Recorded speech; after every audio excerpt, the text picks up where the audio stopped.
va parler bien sûr de l'actualité avec eh bien, le navire de migrants Ocean Viking. Les gens qui vont débarquer à Toulon, qui viennent de débarquer, si je vous ai bien suivi, Oui. ce sont des gens que nous allons retrouver dans quelques semaines sous le métro La Chapelle. Il y a plein de pays dans le monde qui sont normaux, qui décident qui rentre et qui ne rentre pas chez eux. Vous savez, les frontières ne sont pas des barbelés. Les frontières, c'est une porte. On ouvre ou on ferme. Vous invitez n'importe qui chez vous.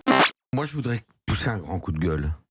Nous n'avons pas les moyens d'accueillir ces gens. Il s'agit aussi d'être ferme et de ne pas être une espèce de passoire, si vous voulez, ouvert aux quatre vents.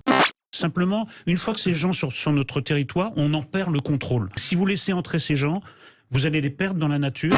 Le président sait bien que l'afflux de migrants que l'on ne pourra ni assimiler ni intégrer menace la cohésion culturelle de notre pays ou ce qui en reste.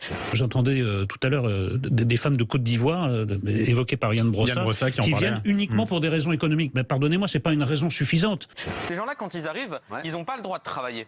Et pourtant, on leur dit, si vous voulez les papiers, il vous faut 30 fiches de paix.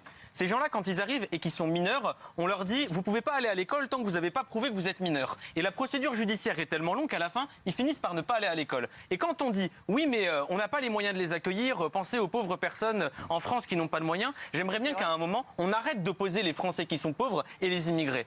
Parce qu'aujourd'hui, en France, vous avez 5 personnes qui possèdent autant que 27 millions de personnes. Et les 5 personnes les plus riches, ce sont les mêmes personnes qui appauvrissent la France et elles appauvrissent l'Afrique. Je vais vous donner l'exemple rien que de Bolloré, qui a déforesté le Cameroun.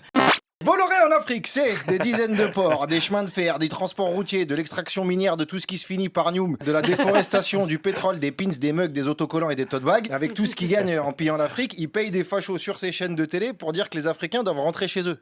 Et moi, j'ai envie de dire aux dirigeants européens, les tatas, les tontons, vous voulez pas prendre les migrants, ok.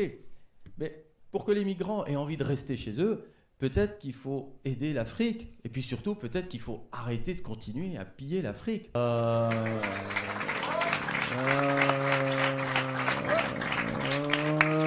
On va prendre les migrants plutôt, c'est plus simple.